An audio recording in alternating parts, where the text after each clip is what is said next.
नमस्कार, आप सभी का स्वागत है एस्ट्रो वास्तु सावी में। मैं हूं Savi Singh, astrologer, numerologist and vastu consultant. आज हम बात करने वाले हैं महालक्ष्मी व्रत की। महालक्ष्मी व्रत कब शुरू हो रहे हैं, किस विधि से आपको इस व्रत को रखना है और किस विधि से आपको पूजा करनी है इस व्रत के दौरान, साथ के साथ किन चीज़ों का लाभ आपको मिल सकता है अगर आप इस महालक्ष्मी व्रत को रखते हैं। तो without any further delay quickly हम देखते हैं कि क्या क्या इस महालक्ष्मी व्रत के साथ जुड़ा हुआ है, कौन कौन सी मान्यताएं जुड़ी हुई हैं और साथ के साथ क्या खास आपको दे सकता है ये महालक्ष्मी व्रत। भाद्रपद मास के शुक्ल पक्ष की अष्टमी तिथि यानी कि जिस दिन राधा अष्टमी होती है उस दिन से 16 दिन तक महालक्ष्मी व्रत का जो समय होता है वो होता है। साथ के साथ ये जो समापन का समय होता है, लास्ट दिन जो होता है वो होता है अश्विन मास के कृष्ण पक्ष की अष्टमी तिथि को। तो 16 दिन के इस समय में महालक्ष्मी व्रत जो है वो मनाया जाता है, वो व्रत रखा जाता है, महालक्ष्मी जी की पूजा अर्चना की जाती है ताकि महालक्ष्मी जो है, जो स्वयं धन की देवी है, जो स्वयं लग्जरी की देवी हैं, वो आपसे प्रसन्न हो के आपकी ज़िंदगी में आपको हमेशा प्रॉस्पेरिटी दे, हैप्पीनेस दे, खुशियाँ दे, वेल्थ दे और गुड हेल्थ दे। तो इन सभी चीज़ों को अगर आप अपनी लाइफ में अट्रैक्ट करना चाहते हैं तो सबसे अच्छा और सबसे उत्तम समय होता है ये महालक्ष्मी व्रत का। और इस समय अगर आप पूरी विधि विधान से व्रत रखते हैं और व्रत के नियमों को फॉलो करते हैं तो आपके लिए बहुत ही ज़्यादा उत्तम होता है। ये व्रत जो है वो 16 दिनों के लिए किया जाता है कंटिन्यूसली, 16 डेज़ के स्पैन पे ये होता है। महालक्ष्मी जी की पूजा अर्चना की जाती है इस दौरान और साथ के साथ में शाम के समय, चंद्रोदय के समय अर्घ दिया जाता है चंद्रमा को महालक्ष्मी जी की पूजा के पश्चात। तो ये जो चीज़ है वो बहुत ही ज़्यादा मान्यता रखती है, बहुत ही ज़्यादा इम्पोर्टेंट होती है इन 16 दिनों के महालक्ष्मी व्रत में। महिलाएं ये महालक्ष्मी जी का जो व्रत है वो महालक्ष्मी जी की कृपा पाने के लिए करती हैं और ऐसी मान्यता है कि 16 दिन तक महालक्ष्मी व्रत का जो पालन करते हैं उनके घर परिवार में कभी भी धन की कमी नहीं होती, कभी भी सुख समृद्धि की कमी नहीं होती। तो हमेशा अपनी लाइफ में इस व्रत को करने से व्यक्ति सुख समृद्धि हासिल करता है, धन धान्य की कोई कमी नहीं रहती, जीवन की सभी परेशानियों से उसको मुक्ति मिलती है, जीवन में बहुत ही ज़्यादा सुख और आनंद आता है उनकी लाइफ में। और इस व्रत का पालन करने से मृत्यु के बाद मोक्ष की प्राप्ति होती है, ऐसी मान्यता है। तो ये जो व्रत है बहुत ही ज़्यादा ऑस्पिशियस है, बहुत ही ज़्यादा इम्पॉर्टेंट है और आपकी लाइफ में आपको बहुत ही अच्छी चीज़ें मैनिफेस्ट करने के योग्य बनाता है, उसके काबिल बनाता है। महालक्ष्मी व्रत जो है ज़रूरी नहीं है कि सिर्फ महिलाएं ही कर सकती हैं, अगर पुरुष है, मेल है, तो वो भी इस व्रत को कर सकते हैं अगर वो अपनी लाइफ में हैप्पीनेस, वेल्थ और प्रॉस्पेरिटी को अट्रैक्ट करना चाहते हैं। ज़रूरी नहीं है कि आप 16 ही दिन का व्रत करें। अगर आपको लगता है कि आपकी क्षमता नहीं है 16 दिन का व्रत करने की तो कोई बात नहीं, जितनी आपकी क्षमता है, जितना आपके लिए पॉसिबल है उतने दिन का आप व्रत कर सकते हैं। नियम अनुसार व्रत को कीजिएगा और शाम के समय, चंद्रोदय के समय आपको अर्घ ज़रूर देना है चंद्रमा को। तो ये जो नियम है उसका आपको अच्छे तरीके से पालन करना है। महालक्ष्मी जी का जो व्रत है वो किस दिन है, अब ये हम जान लेते हैं। कब से कब तक चलने वाला है ये महालक्ष्मी जी का व्रत का समय। 22 सितंबर से शुरू हो रहा है महालक्ष्मी व्रत और फिनिश होगा, ख़त्म होगा 6 अक्टूबर को। तो 16 दिन का ये जो टाइम स्पैन है वो 22 सितंबर से लेकर 6 अक्टूबर के बीच तक का है। महालक्ष्मी व्रत करने की इम्पोर्टेंस क्या है, महत्व क्या है। एक तो मैंने आपको बताया कि ऐसी मान्यता है कि अगर मृत्यु के बाद मोक्ष की कामना हो किसी की तो अगर वो ये व्रत रखते हैं तो वो कामना पूर्ण होती है, आप उस योग्य बनते हैं। ऑब्वियसली आप अपनी लाइफ में और कैसी चीज़ें करते हैं, आपके और कर्म कैसे हैं वो भी मैटर करते हैं।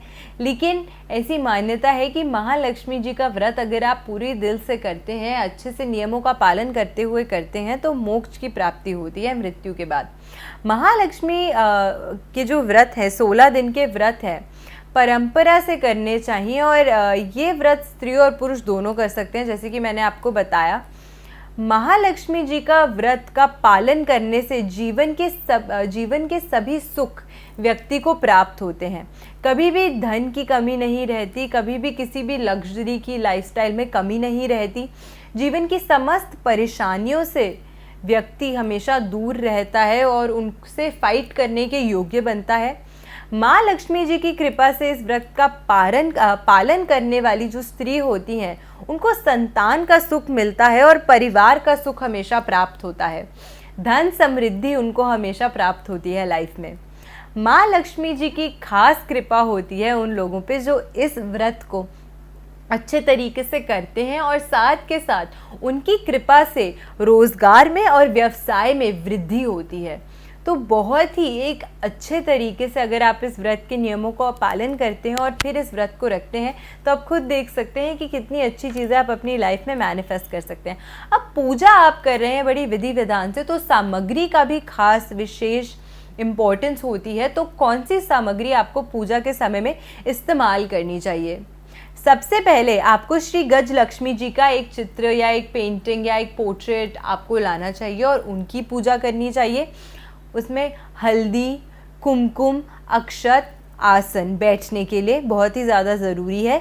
रुपया यानी कि पैसा, सिक्का, धूप, दीपक, साथ के साथ लाल फूल, लाल रंग के वस्त्र, तांबे का कलश, कलश को ढकने के लिए कोई छोटी सी कटोरी या फिर कोई प्लेट, साथ के साथ घी, नैवेद्य, फल फूल, चंदन, पुष्प की माला, दूर्वा और धागा, कच्चा सूत जिसे हम कहते हैं वो, और साथ के साथ सुपारी और नारियल।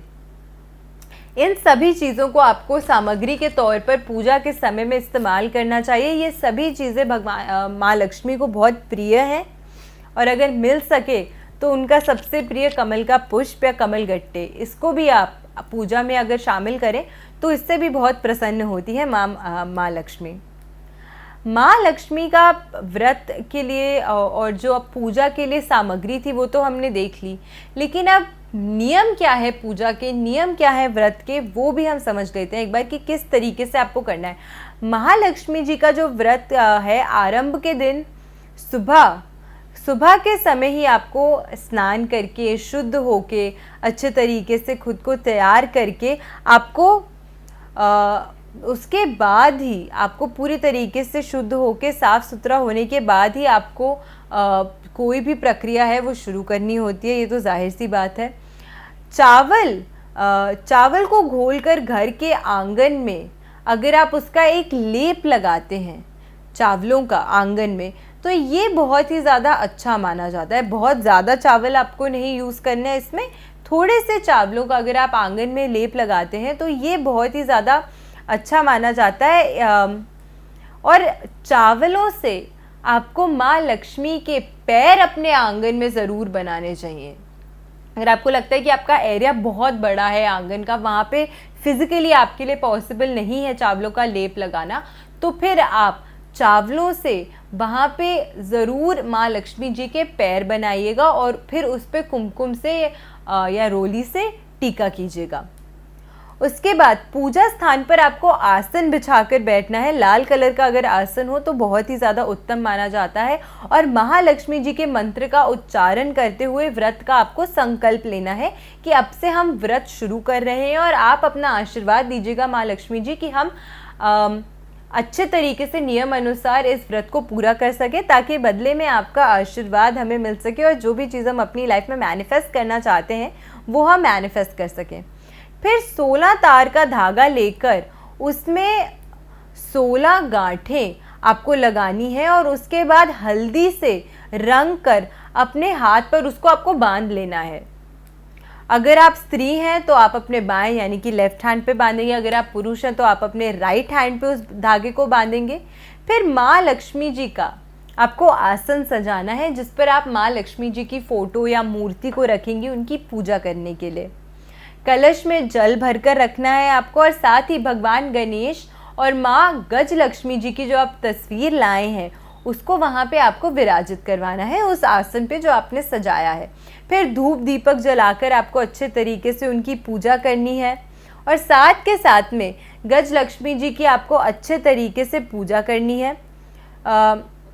रोली का टीका उनको करना है, आपको फूल अर्पित करने हैं उनको, जो भी पूजा की सामग्री जो मैंने आपको पहले बताई थी वो सभी आपको उनको भेंट करनी है अच्छे तरीके से। आप उनको चूड़ियाँ और कुछ श्रृंगार अर्पित कर सकती हैं, उससे भी वो अत्यंत प्रसन्न होगी। पूजा करने के बाद महालक्ष्मी जी की व्रत की जो कथा है वो आपको अवश्य करनी है, वो आपको मिस नहीं करनी है। और सामर्थ्य अनुसार 21 बार, 11 बार, 21 बार, 51 बार या फिर 108 बार आपको लक्ष्मी मंत्र का जाप करना है। तो जो भी आपके लिए इजी हो, ध्यान आपको ये रखना है कि कितनी बार आप मंत्र जाप कर रहे हैं वो इतना इम्पोर्टेंट नहीं है, लेकिन आप सही उच्चारण से मंत्र का जाप करें वो बहुत इम्पोर्टेंट होता है। तो अगर आपको लगता है कि ज़्यादा बार उच्चारण में आपसे कहीं गलती हो सकती है तो सिर्फ 11 बार ही आप लक्ष्मी मंत्र का उच्चारण कीजिए, लेकिन सही तरीके से और पूरे मन को शांत करते हुए आपको 11 बार इस मंत्र का उच्चारण करना है। फिर धूप दीपक दिखा के आपको माँ लक्ष्मी की आरती करनी है और अपने दिन की शुरुआत करनी है। शाम के समय फिर से आपको माँ लक्ष्मी की पूजा करनी है और उसके बाद जब आप पूजा कर लेती हैं, आरती कर लेती हैं, उसके पश्चात आपको जैसे कि मैंने आपको शुरुआत में बताया था कि चंद्रमा को अर्घ देने का बहुत ही खास महत्व है, तो आपको चंद्रमा को अर्घ देना है और उसके बाद ही आपको पारण करना है अपने जो आपने फास्ट रखा है उसका। ध्यान आपको ये रखना है कि महालक्ष्मी के व्रत में आपको अन्न ग्रहण नहीं करना होता। तो आप अपना पारण अगर कर रही हैं तो आप फ्रूट से, फलों से या किसी अन्य चीज़ से आप पारण कर सकती हैं, लेकिन अन्न ग्रहण नहीं करना होता महालक्ष्मी के व्रत के समय में। 16 दिन तक पूजन करने के बाद आपको उद्यापन ज़रूर करना चाहिए। आखिरी दिन पर जो 16वां दिन होगा उस दिन आपको अच्छे तरीके से उद्यापन ज़रूर करना चाहिए। उद्यापन की क्या विधि है एक बार हम वो भी समझ लेते हैं। महालक्ष्मी भाद्रपद शुक्ल पक्ष की अष्टमी से लेकर जो व्रत का समय है अश्विन मास की कृष्ण पक्ष की अष्टमी, इस समय के बीच के 16 दिन जो होते हैं उस समय ये इस 16 दिन के टाइम पीरियड में महालक्ष्मी जी का व्रत किया जाता है। उस मंडप में महालक्ष्मी जी की प्रतिमा स्थापित करने के बाद आपको पंचामृत का भी उनको अवश्य भोग लगाना चाहिए। जिस आसन में या जिस मंदिर में आपने उनको स्थापित किया है वहाँ पे आपको उनको पंचामृत से उनका अभिषेक करना चाहिए और उनको अर्पित करना चाहिए पंचामृत। अगर आप स्वयं पूजा नहीं कर सकते हैं किसी भी कारण से तो आप किसी पुजारी से या फिर किसी ज्ञानी व्यक्ति से पूजा करवा सकते हैं और उनकी मदद ले सकते हैं आप इस कार्य में। ब्राह्मणों से अगर आप हवन कराते हैं तो उसमें खीर की आहुति ज़रूर देनी चाहिए, बहुत ही ज़्यादा शुभ माना जाता है खीर की आहुति देना। फिर नया सूप लेकर आपको उसमें 16 की संख्या में जो जो चीज़ें मैं अभी बता रही हूँ वो रख के फिर आपको उसको अर्पित करना है माँ लक्ष्मी को। रखना क्या क्या है आपको इसमें, 16 की मात्रा में आपको सब कुछ रखना है। चंदन, तालपत्र, पुष्पमाला, अक्षत, दूर्वा, लाल सूत, सुपारी, नारियल और श्रृंगार की अगर आप सामग्री कुछ रखना चाहते हैं तो उसमें रख सकते हैं। और इसको एक नए सूप से ढककर फिर आपको माँ लक्ष्मी जी को इसको अर्पित करना है और माँ लक्ष्मी जी के मंत्र का उच्चारण करते हुए आपको इसको माँ लक्ष्मी को अर्पित करना है और अपनी व्रत की पूर्ति की कामना करनी है और साथ में उनके आशीर्वाद की भी कामना आपको इसके साथ करनी है। इसके बाद में 4 ब्राह्मणों को या फिर 16 ब्राह्मणों को आप भोजन करा सकते हैं और उन्हें दक्षिणा अवश्य कुछ दीजिएगा। दक्षिणा का भी बेहद खास महत्व होता है।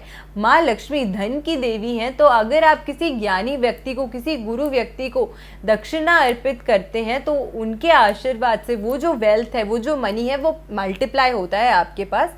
तो अगर आप ब्राह्मणों को भोजन करा रहे हैं अपने व्रत के पश्चात आखिरी दिन पर तो आपको अवश्य उनको कुछ दक्षिणा भी उसके साथ देनी चाहिए। साथ के साथ रात को चंद्रमा का तो अर्घ आपको देना ही है और माँ लक्ष्मी से प्रार्थना आपको करनी है कि अगर कोई भी भूल आपसे इन 16 दिनों में या जितने भी दिन आपने इस व्रत का पालन किया कोई हो गई हो तो आपको क्षमा करें और आपकी जो इच्छा थी उसको पूर्ण करने के लिए आशीर्वाद दें और आपकी जो भावना थी वो सच्ची थी और श्रद्धा आपकी पूरी थी, इसीलिए आपको वो आशीर्वाद दें कि जो भी चीज़ आप अपनी लाइफ में मैनिफेस्ट करना चाहती हैं वो इस व्रत के बाद मैनिफेस्ट हो सके। फिर ये सब करने के बाद एंड में आप खुद भोजन कर सकते हैं और ऐसे आपका व्रत का 16 दिनों के व्रत का उद्यापन होगा और ढेर सारा आशीर्वाद आपको माँ लक्ष्मी जी का मिलेगा। आशा करती हूँ आपको आज की वीडियो अच्छी लगी होगी, इन्फॉर्मेशन लगी होगी। वीडियो अगर अच्छी लगी तो अपनी फ्रेंड्स एंड फैमिली के साथ वीडियो को शेयर ज़रूर कीजिएगा। मेरे चैनल को सब्सक्राइब कीजिएगा अगर आपने अभी तक मेरे चैनल को सब्सक्राइब नहीं किया है। ऐसी ही अच्छी वीडियोज़ के साथ फिर से हाजिर होंगी मैं अपने चैनल पर। जुड़े रहिए मेरे चैनल के साथ। आशा करती हूँ आपका दिन शुभ रहे। नमस्कार।